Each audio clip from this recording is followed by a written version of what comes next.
Langit ya teman-teman semuanya, sapu-sapu tiga-tiga semuanya. Ayo kita sama-sama ikuti sharing bersama Kak Imam yang sedang datang bersama boneka monyetnya di Masjid Modern Kuri Langit. Jadi sharingnya kali ini bersama santri. Kalau kemarin di doa 1000 santri bersama santri dan undangan. Ayo kita lihat sama-sama.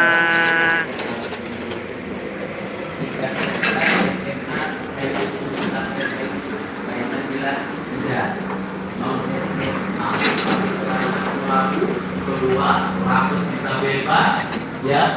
Pesantren nasi dari bayi pesantren, SD pesantren, SMP pesantren, SMA juga pesantren nih. Lulus SMA, kayaknya bilang sama orang tua, Umi, saya mau kuliah. Kuliahnya di UIN, IAIN, jangan ke yang lain. Ketemu lagi agama. Dari kecil lahir dengar selawat, dengar ngaji, rasa bosan ada.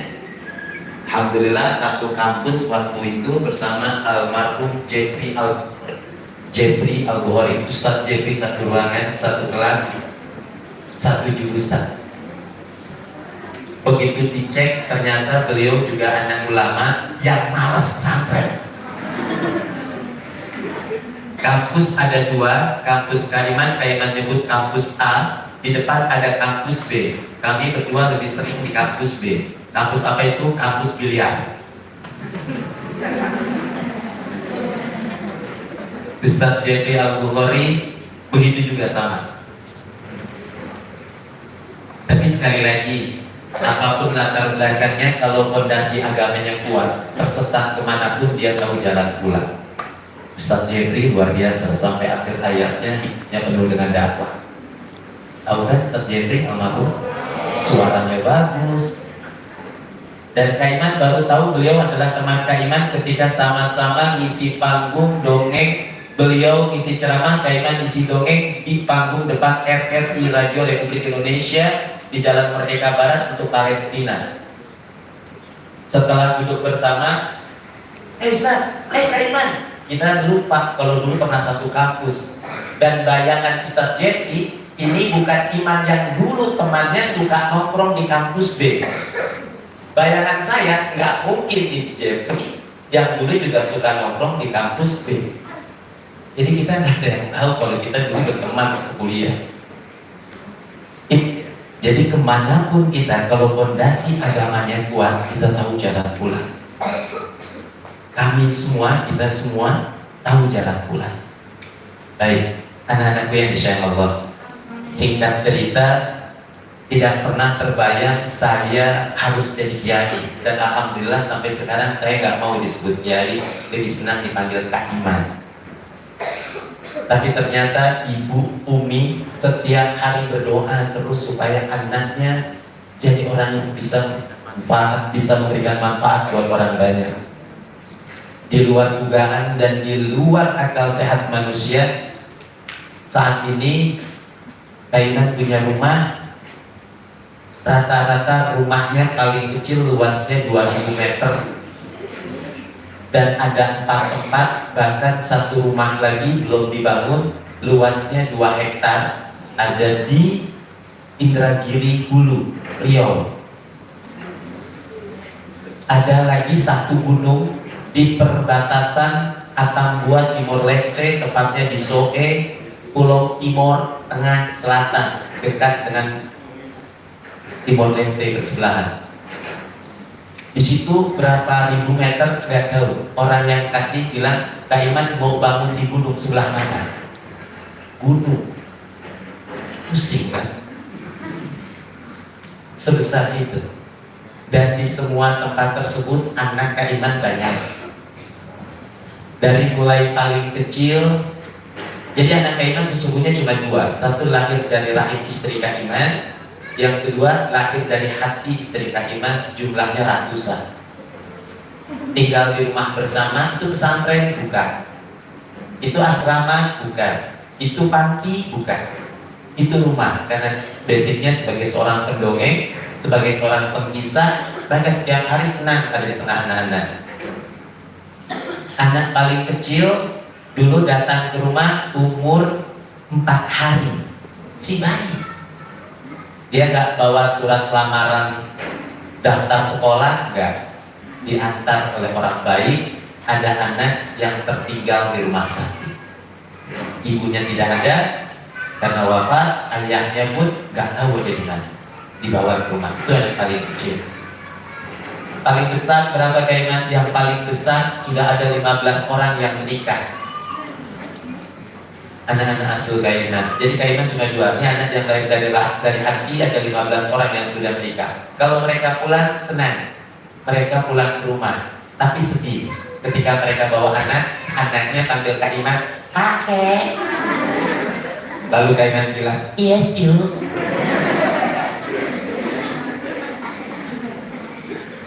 Masya Allah. Dan Kaiman yakin ini semua adalah doa orang tua dan berkahnya guru. Singkat cerita lagi, kalian boleh lacak di pesantren Kaiman. Kaiman kasih tahu nama pesantrennya, karena pindah terus. Bagaimana caranya supaya bisa keluar dari pesantren? Batu, nakal, bahkan lulus pun bersyarat. Gak boleh lulus karena 3 hafalan utama untuk ngambil ijazah nggak hafal.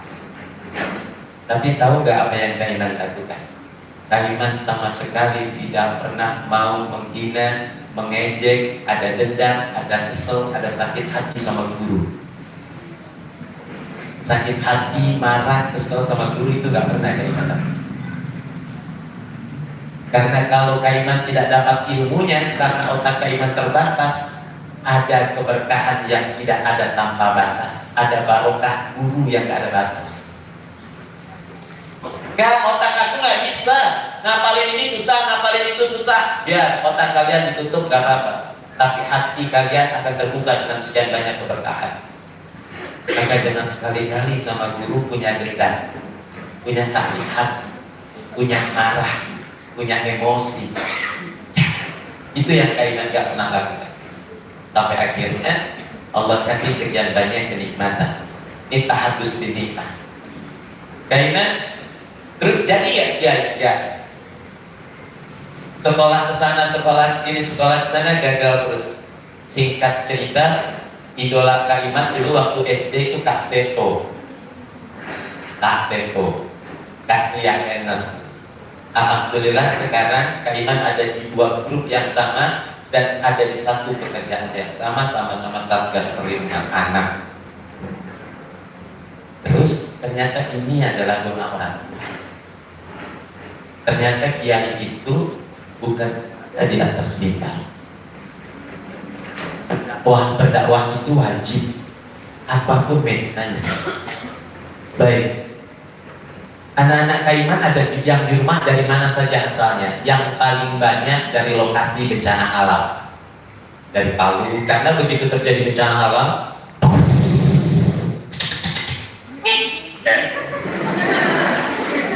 ya, 12 jam ketika bencana alam terjadi, Kaiman mesti datang ke lokasi bencana. Mulai dari bencana terbesar di Aceh 8 bulan. Sampai Kaiman pulang dari Aceh, turun di pesawat, anak Kaiman yang paling besar, sekarang usianya 20 tahun, itu lupa wajah bapaknya. Makin hitam, kurus, dari lokasinya Kaiman peluk, marah dia. Gak mau, lupa wajah bapaknya. Diambil, turun, diambil sama neneknya. Lalu Kaiman peluk perempuan di sebelahnya. Kaiman ditampar. Pak, ternyata Kaiman lupa istri Kaiman yang mana wajahnya, yang sebelahnya.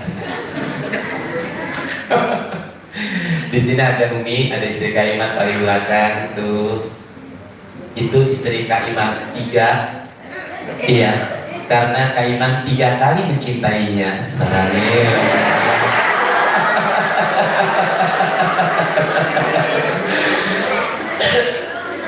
Baik. Cie, jomblo dini, jomblo usia dini, baper. Baik, kita lanjut. Jadi Kaiman kalau ke lokasi bencana, ada bencana mesti datang. ngapain kainan penghibur? Merubah kehendak manusia menjadi bumi santri, menjadi bumi perkemahan di mana kita ingat Allah di situ. Pakai apa kainan? Dia pakai boneka itu. Punya banyak bonekanya, banyak modelnya macam-macam. Macam-macam bonekanya. Terus kainan dihibur dengan boneka ya. Karena ini cuma alat saja. Dan alhamdulillah lewat boneka ini, insya Allah alhamdulillah sekian banyak provinsi dari Sabang sampai Merauke, kaki ini sudah Allah antarkan untuk menginjakkan tanah dan airnya. Bahkan paling jauh sampai Pakistan dengan boneka ini. Pakistan. Dongeng berangkat dari Jakarta, dari Indonesia, percaya diri. Yes, bahasa Arab nih. Oh, baik.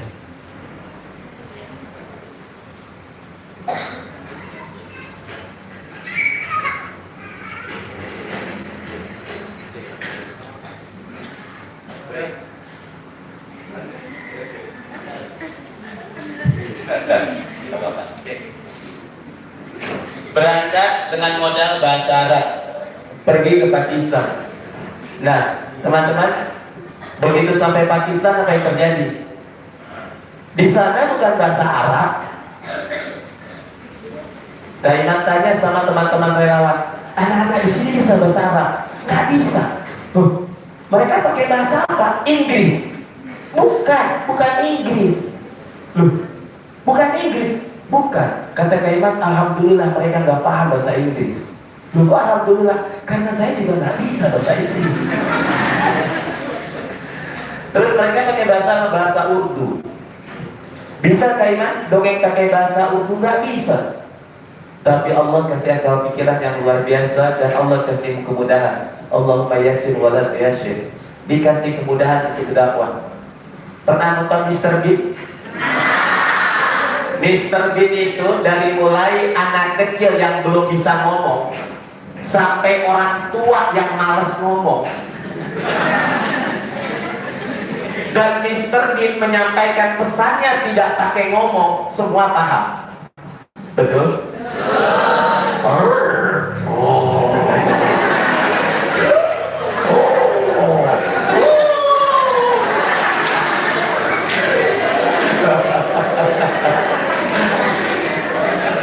Dan alhamdulillahnya Kaiman punya boneka.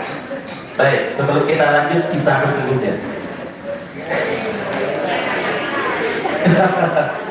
Ini Kaiman gak akan mainkan boneka ini sebagai dunia pertunjukan, tapi ini sebagai ilmu.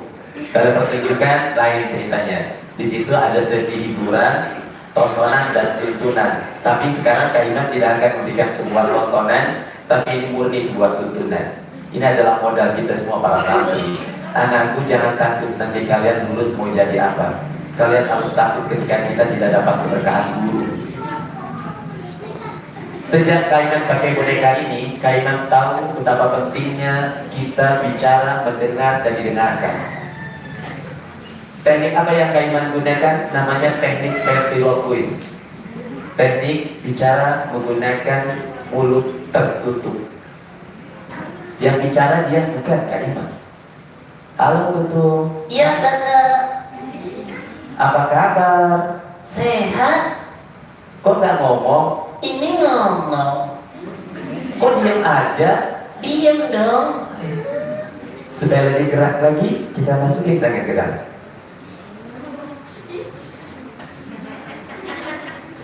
Wow. Kenapa wow? Ganteng. Ini. Yang belakang. Masya Allah. Kenapa? Cantik. Yang gendong tutup. Wah. Jelek. Jahat. Dasar. Monyet.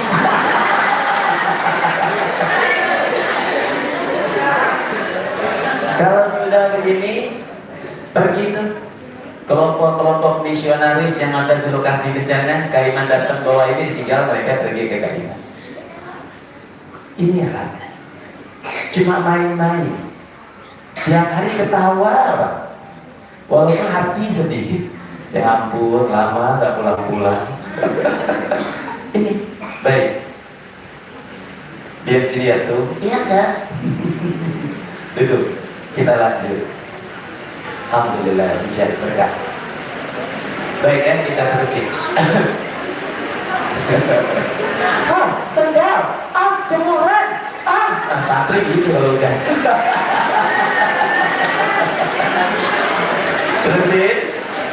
Terusin.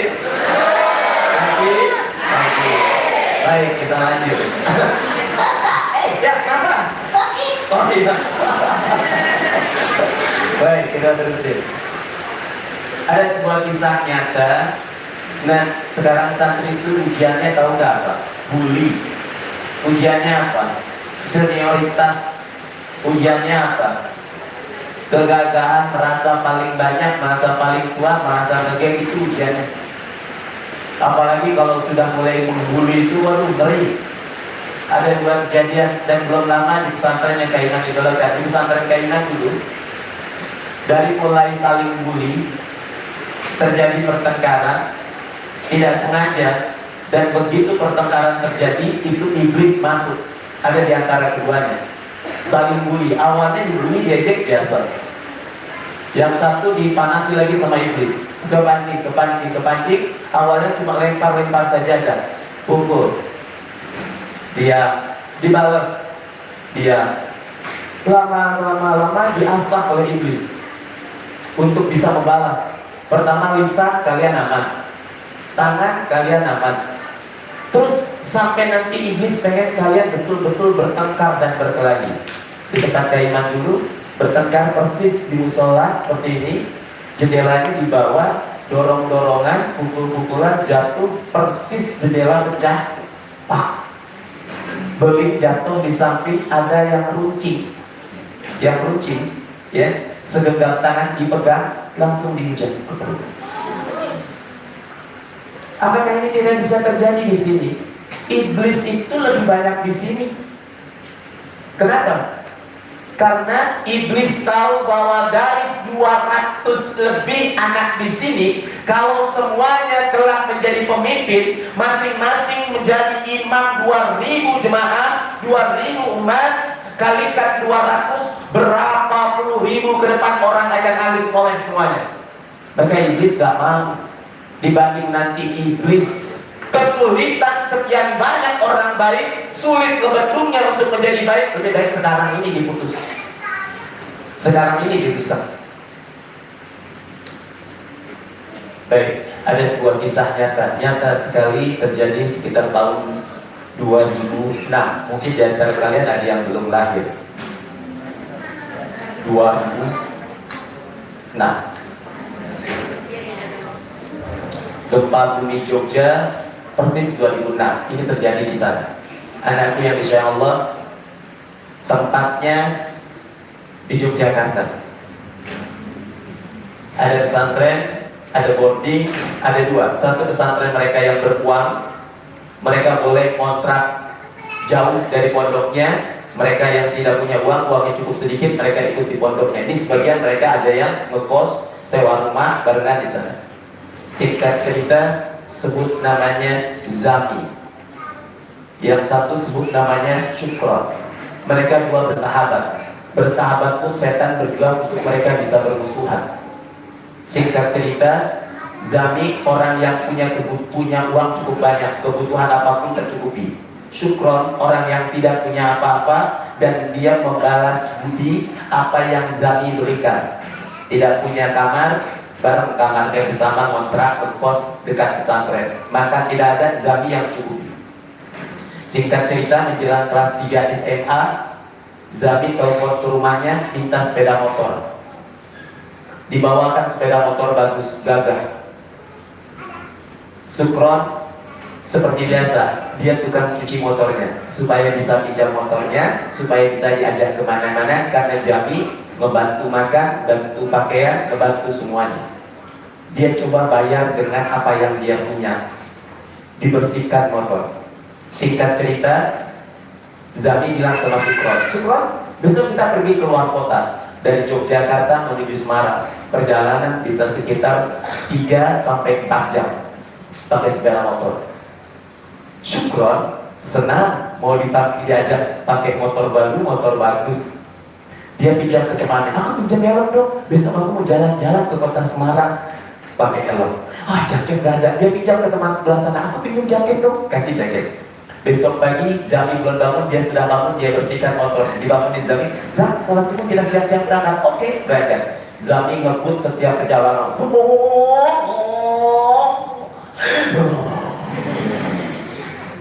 Zam, jangan ngebut. Lampu merah, gak apa-apa, masih pagi. Polisi belum ada. Bukan persoalan polisinya, tapi persoalan kita tertib lalu lintas. Bahwa tertib itu bukan karena ada polisi, bukan karena ada hukuman baru kita tertib, tapi ini juga urusan nyawa.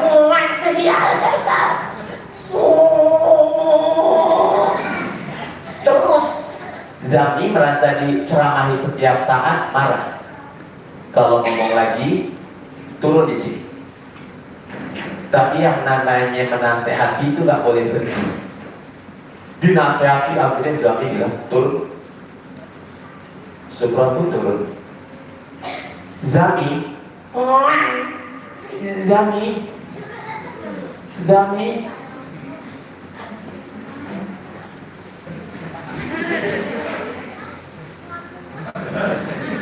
kesana jauh, ke Semarang gak tahu kemana, pulang tuh jauh. Pakai helm lagi. Dia pegang uang sedikit, dia berjuang untuk bisa naik bis. Dia tanya, bis ke Jogja berapa ya? Jogja 14.000. Uang dia cuma 3.500. Pak, saya cuma punya uang 3.500. Turunkan di mana ini cukup? Keneknya baik. Mau mana kamu? Mau ke Jogja. Kenapa kamu? Saya santri. Begitu sebut santri, itu udah tiket yang mahal. Naik. Uangnya Pak, kantong bis. Duduk di belakang. Maksud Bapak di belakang bis? Enggak, duduk di dalam. Duduk di belakang bis.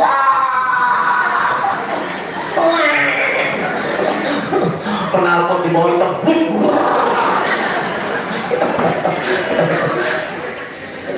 Berangkat sampai Jogja. Nah, begitu sampai Jogja ternyata apa? Zami sudah ada di situ. Sudah ada di rumahnya sambil keadaan santai, minum teh, ada pisang goreng dia makan. Zam, kok kamu pulang? Gak dijawab. Zam, kamu marah? Tidak dijawab. Maaf, enggak dijawab. Diambil pisang gorengnya ditarik. Singkat cerita 3 hari mereka nggak bermaafan. Zami, maafin aku. Dulu belum ada WA, dulu masih SMS. Zam, maafin aku. Nggak dijawab. Hari kedua sama, hari ketiga sama. Malam itu dia bilang, Zami, kita sudah 3 hari bermusuhan, kita 3 hari bermarahan. Jangan sampai iblis masuk. Maafin saya. Gak dimaafin. Ini yang Kaiman bilang, iblis akan merusak hubungan apapun supaya kalian semuanya tersesat. Nggak dimaafin. Pagi, malam itu tidur. Hari ketiga, persis hari ketiga pagi datang, tepat tanggal 26 Insyaallah 6 Desember gempa bumi Jogja terjadi. Waktu subuh, Zami belum bangun, masih tidur seperti biasa. Syukran bangun lebih awal. Dia sempat sholat sunnah fajar, dia sempat tahajud, dia sempat taubat, dia sempat banyak sholat. Dia bangunin saudaranya belum bangun. Subuh berkumandang, azan dia masih belum bangun. Lewat setengah jam masih belum bangun. Dibangunin lagi Zami, matahari sebentar lagi terbit. Subuh habis waktunya, bangun. Nggak mau bangun juga, katanya ditendang kakinya. Keluar. Syukran. Begitu keluar, apa yang terjadi? Yang tercatat sejarah yang kalian sekarang buka di internet manapun. Klik gempa Jogja. Pada saat itulah terjadi. Bumi Jogja digonjang ganjing, rata dengan tanah bangunan yang tinggi megah, runtuh semuanya. Semua orang lari keluar, semua orang teriak sebut takbir. Dia lupa saudaranya, dia lupa temannya, dia lupa ibunya. Yang penting dia menyelamatkan diri. Inilah yang disebut kiamat kecil. Syukron. Begitu semua orang keluar rumah, dia tidak keluar. Dia teriak, Jami! Dia masuk ke dalam. Dia tarik saudaranya. Karena rumah sudah mau rubuh, ditarik. Tapi terlambat. Rumah Jawa yang kayunya besar-besar sudah mulai terlepas itu salin ikatnya. Dia tengok ke atas, Zami bangun, Zami bangun. Tidak mau bangun. Dipeluk saudaranya, dipeluk persis begitu dipeluk, boom, rumah rubuh. Kayu besar sekali ya menimpa punggungnya Syukron. Semua genting, semua rubuh, semuanya hancur. Disitulah baru sahabatnya yang sudah marah 3 hari, membuka matanya. Ya Allah, apa ini? Masih ada suara kecil dari Syukron. Gempa bumi dan kamu belum sholat subuh. Allah Akbar, tolong, tolong. Zami masih bisa teriak tolong, tapi Syukron sudah tidak bisa karena balok besar menimpa punggungnya. Tolong, tolong, tolong. Syukron hanya menahan sakit sambil menyebut nama Allah. Allah. Persis mereka berhadapan karena Syukron berusaha menyelamatkan saudaranya. 15 menit kemudian dari gempa bumi, orang semua menyelamatkan. Satu rumah diangkat jenazah, satu rumah dikeluarkan sambil menangis semuanya. Dari kejauhan relawan mendengar ada suara teriakan, Mas, tolong Syukron Mas, bukan tolong aku. Di situ dia baru sadar sahabatnya, saudaranya yang dia benci selama 3 hari, dialah yang menyelamatkan hidupnya. Mas, tolong Syukron Mas, tolong Syukron Mas, tolong Mas, tolong. Relawan menghampiri, dibuka pelan-pelan. Sahabat, ternyata kayu yang panjang tadi, bagian bawahnya ada besi panjang, paku yang besarnya sekitar 7 cm itu tepat kena kakinya Zami, tidak selamat kakinya. Mata kakinya, tulang keringnya itu retak dan patah terkena sisa kayu yang di belakang. Diangkat pelan-pelan. Zami tidak merasakan kalau kakinya patah dan darah keluar, paku dicabut pun tidak terasa. Yang dia perhatikan wajah saudaranya supaya tidak tertutup. Setiap kali tertutup, Syukron bangun, Syukron, teman akan datang, polisi akan datang, dokter akan datang, Syukron bangun, penolong akan datang. Allah, Allah, Mas, tolong angkat Syukron cepat, tidak usah berikan yang lain, bersihkan semua kotoran. Begitu bisa berdiri, sambil terbincang-bincang, diangkat saudaranya. Relawan mau tolong gak dikasih semenit. Saya diangkat saudaranya, dibawa ke mana? Dibawa ke masjid yang sekarang cukup terkenal masjidnya. Nama masjidnya Masjid Jogokarya. Ditaruh di masjid itu. Lantai 1. Di lantai 1 sebelah sana ada orang yang sudah tidak bergerak, terbujur kaku, diselimuti oleh sajadah. Di sebelah sini ada ibu yang mengerang sambil memegang perut karena hamil. Penuh masjid itu. Zami, bawa. Aku bantu. Enggak, saya masih kuat, padahal kakinya patah. Ditaruh di situ. Bangun, bangun, bangun, ayo bangun. Di mana dokter? Dia lari keluar. Dia cari, ada obat, tolong bantu. Dia cari air hangat. Gak ada air hangat, gak ada obat. Semua rumah penuh lantah. Jangankan dapur, rumahnya habis. Tapi Zami berjuang keras untuk bisa menyelamatkan saudaranya, untuk bisa kembali buka mata lalu bilang. Nah, tiba-tiba isu tsunami datang. Orang-orang dari pesisir laut lari semuanya ke belakang. Semua mobil ngecek belakang, sirine berbunyi. Masjid semua yang masih ada listrik bicara, lari ke tempat tinggi, lari ke tempat tinggi. Orang yang tadi ada di lantai 1 masjid yang masih bisa berdiri, pergi. Luka dimanapun dia bisa berdiri, pergi, dia lari. Yang bisa berangkat. Yang mati, mau pergi kemana ya mati? Dia tinggal Zami sama Syukron. Dia akan pergi Zami, enggak. Dia naik ke lantai 2 masjid. Bekas darah di kaki si Zami itu membuat jejak sampai ke atas. Sampai ke atas, bangun. Dia tsunami datang. Bangun melek, dengar, aku maafin kamu. Dia keluarin handphonenya. Aku maafkan, dibalas SMS-nya. Aku jawab, aku maafin kamu. Bangun, dengar, aku sudah maafin kamu, wahai saudaraku. Gak dengar lah, sudah koma. Dia turun ke bawah. Dia ambil kayu. Dia cari kayu besar yang kira-kira bisa membuatnya ngapung. Dibawa ke atas. Ada jenazah di bawah. Ditarik selimutnya. Selimutnya di bawah disobek. Lalu kayu tersebut diikat di antara mereka berdua. Diikat lalu dia bilang, Syukur kalau air laut datang, kita selamat. Kayu ini akan menyelamatkan kita, insya Allah. Tiba-tiba Syukur bicara, Allah ilaha illallah. Siapapun yang bernyawa pasti akan mati akan menghadap Allah. Dalam pelukan saudaranya mati. Zami di situ teriak. Akhir teriakannya membuat dunia gelap. Disitulah Zami merasakan bahwa tubuhnya sedang luka, kakinya patah, kehabisan darah, pingsan. Anakku yang disayang Allah, beberapa jam kemudian Zami baru membuka mata. Setelah membuka mata, dia lihat ada di rumah sakit lapangan terbuka. Ada dokter, ada perawat yang menyiapkan tubuhnya, membersihkan kakinya, dan ada ibunya di samping kiri, ada ayahnya di samping kanan. Apa kalimat yang keluar dari Zami? Bukan tanya, ibu kapan datang? Ayah kapan datang? Bukan. Ayah, mana Syukur? Ayahnya sendiri, alhamdulillah, Syukur sudah sadar anakku. Ayah, mana Syukur? Ayahnya menjawab, Syukur sudah pulang.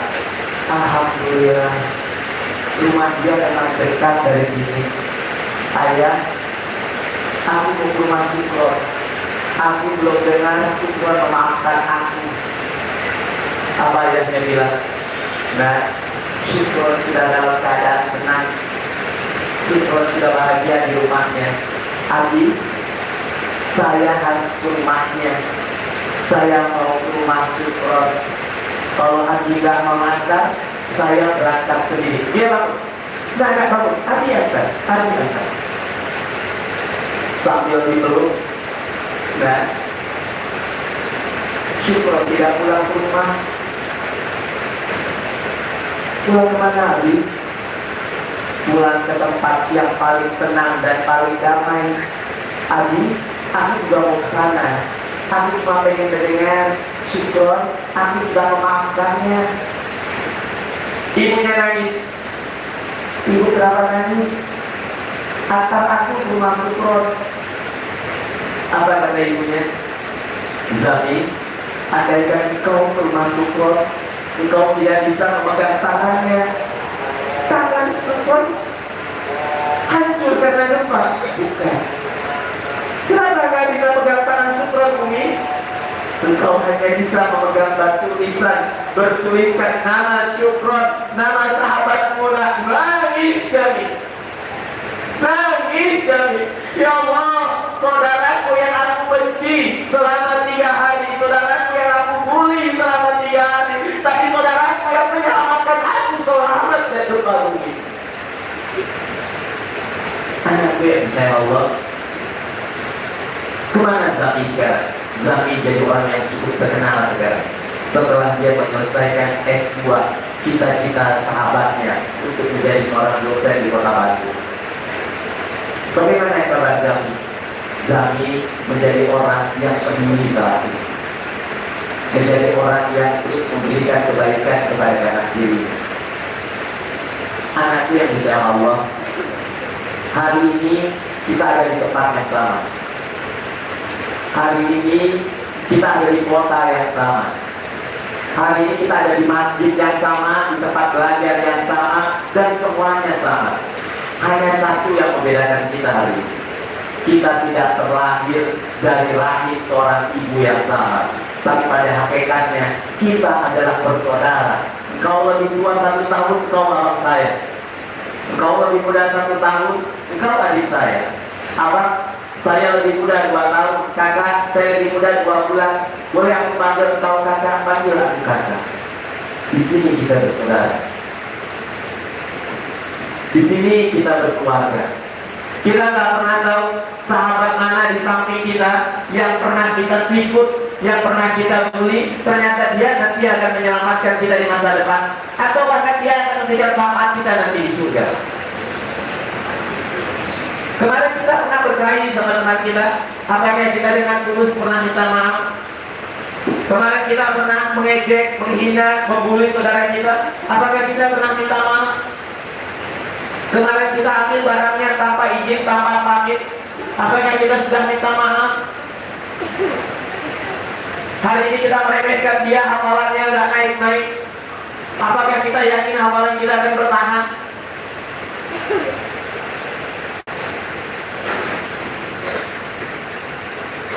Tempat ini Allah hadirkan untuk kita bersama-sama mengejar mimpi. Walaupun nanti tempat menetasnya mimpi berbeda. Ada yang di Indonesia paling timur, ada di Indonesia paling barat, ada di Segaris Khatulistiwa, ada yang di Mesir, ada yang di Palestina, ada yang di mana pun. Dan hari ini, saat ini jadi catatan. Sama seperti Kak Iman mencatat pernah satu ruang, satu tempat belajar sama sahabat Kak Iman almarhum Jeffrey Al-Bukhari. Dan nanti di awal dia, kita semua akan saling mengingat, itu saudaraku, mana saudaraku, ya Allah, mana saudaraku yang membangunkan aku subuh, mana saudaraku yang mengingatkan ketika aku malas, ya Allah, mana saudaraku yang ketika aku lupa mencuci, dia mencucikan dirinya, ya Allah, mana saudaraku yang ketika aku mau sholat, bajuku kena najis, habis, lalu dia pinjamkan. Nikmatnya jadi santri di situ. Kita punya banyak saudara, kita punya banyak keluarga, dan kita punya banyak tempat singgah. Kalau kalian mau main ke sana, ya ada teman kita di sana itu di Jawa, ada teman kita di Gorontalo, ada teman kita, kita singgah ya, kita mainnya, itu hebat, itu keren. Baik, ada yang insya Allah hikmah dari kisah nyata ini. Semoga kita saling memperkuat dan saling mempererat. Jangan pernah menilai saudara kita dari apa yang kita lihat sekarang. Dia susah ngapalinnya. Dia mah memang cari muka. Dia mah mukanya kelebihan bagi-bagi muka. Ya, jangan. Kita di sini benar-benar Allah kumpulin bareng. Man lam yashkurin nasa, man lam yashkurillah. Syukuri semua yang ada. Dan jangan pernah ngejek, jangan pernah saling menghina satu sama lain. Jangan pikir, mudah-mudahan sedikit cerita kisah nyata dan perjalanan sekolah Mondok Kaiman bisa jadi inspirasi tersendiri buat kalian. Jangan takut kelak kalian tidak jadi orang sukses. Jangan takut kelak kalian nggak bisa jadi orang berhasil. Jangan berjuang sungguh-sungguh berdarah-darah mau jadi orang sukses. Jangan. Berjuang bersungguh-sungguh berdarah-darahlah untuk menjadi orang yang bisa memberikan manfaat banyak buat umat. Jadi dokter nggak bisa kasih manfaat percuma. Bahkan orang tuanya pun nggak bisa memanfaatkan dokternya tuh anak. Jadi pengusaha nggak bisa kasih manfaat, adiknya pun masih sengsara, tetangganya pun masih lapar, nggak usah jadi pengusaha. Jadilah orang yang bermanfaat. Pak, generasi tangguh, pantang mengeluh. Generasi tangguh, pantang mengeluh. Generasi tangguh, pantang mengeluh. Waktu sore, Kaiman bersyukur sama Allah masih dikasih kesempatan jumpa dengan para calon penghuni surga di masa depan. Dan Kaiman mohon pamit, harus bergeser kembali ke Makassar karena sesungguhnya ini adalah perjalanan pulang dari Pare. Pare, dari Pare-Pare. Lusa ada kegiatan lagi di Jeneponto. Lusanya hari Selasa insya Allah masih ada kegiatan lagi di Bulukumba. Mudah-mudahan selesai sehingga Kaiman bisa segera pulang lagi ke pangkuan, ke pelukan, kedekapan anak-anak Kaiman yang jumlahnya banyak tadi. Sudah rindu sama anak-anak di rumah. Maafin Kaiman kasih kesempatan siapapun yang mau bertanya, mau berdiskusi, silakan. Ikhwannya dua, akhwatnya dua boleh. Jika tidak ada, Kaiman langsung pamit mundur. Ada yang mau bertanya? Ada yang mau curhat? Kaiman, aku kok cinta ya sama yang itu? Boleh, bagus. Benar Kaiman? Boleh, boleh. Cinta sama dia boleh, boleh. Serius Kaiman, serius. Kok nggak boleh di sini? Yang nggak boleh itu ketika kalian tidak mencintai karena Allah. Loh, emang yang cinta karena Allah gimana? Ya Allah, Maha besar Kau menciptakan laki-laki itu yang keren. Yang perempuan juga gitu. Ya Allah, Maha besar Kau ya Allah, ternyata Kau menciptakan perempuan yang cantik juga seperti itu. Ya Allah, aku cinta dia karena Engkau. Aku titip Kau padamu. Suatu saat, kalau memang dia jodohku, pertemukan lagi. Gitu doanya. Karena aku tidak mau punya rasa cinta, melawan kodrat. Bahaya itu. Aku tidak ada cinta bagimu dalam hidupku. Salah. Allah kasih cinta. Tapi cintanya harus kita selamatkan. Paham ya? Jadi kalau melihat sesuatu yang ganteng, Masya Allah, Alhamdulillah, ya Allah, titik. Tiba-tiba dapat kabar, laki-laki yang ganteng itu, yang keren itu, ternyata pacaran sama kakak kelas kita. Kamu bilang, Alhamdulillah, ternyata tanpa aku jaga, ada yang dijaga. Suatu saat jadi jodoh, terus bilang sama mantan, makasih ya sudah jagain jodoh aku. Keren kan? Ada orang bercita-cita bukan karena Allah. Ini kasih sama siapa? Emang enak jagain jodoh orang. Silakan aja lo.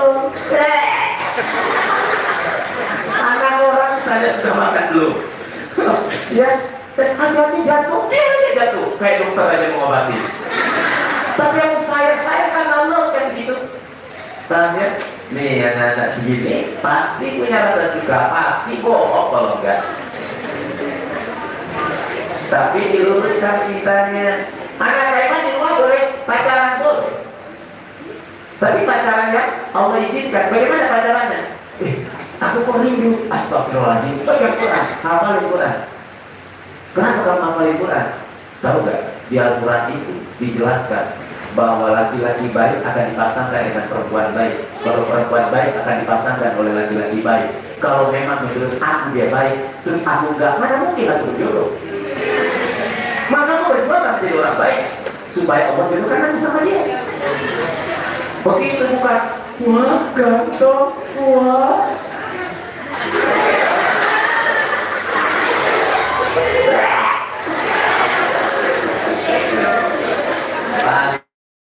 Sudah. Yang paling penting saling jaga, saling lindungi. Gak boleh ada yang marah-marahan. Kaiman mintanya, kalau diantara kalian tanya hati kecil, pernah gak kita benci, ada rasa kesal sama saudara kita di samping kanan kiri? Kalau ada, sekarang juga, segera pegang tangan saudara kita di samping, minta maaf. Pegang, minta maaf.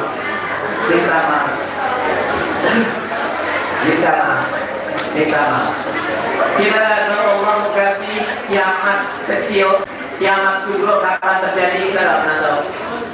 Apakah Zami sama Sukron tadi berpikir kalau besok akan kehilangan nyawa saudaranya? Tidak pernah. Baik, yang paling penting itu jadi sesi pertanyaan tidak ada, saling menguatkan, saling mendukung. Insya Allah kita jumpa lagi. Maafin Kaiman dan sampai jumpa di masa depan yang luar biasa. Sampai jumpa wahai pemimpin umat di masa depan. Sampai jumpa wahai para pemimpin bangsa di masa depan. Kalau dulu di Pare-Pare muncul seorang orang yang luar biasa mendunia, nanti dari kurir langit akan muncul orang yang mendunia namanya dan mengakhirat namanya. Amin. Akhirul kalam, maafin kaimat, ilal salaman, wabillahi taufiq wal hidayah. Assalamualaikum warahmatullahi wabarakatuh.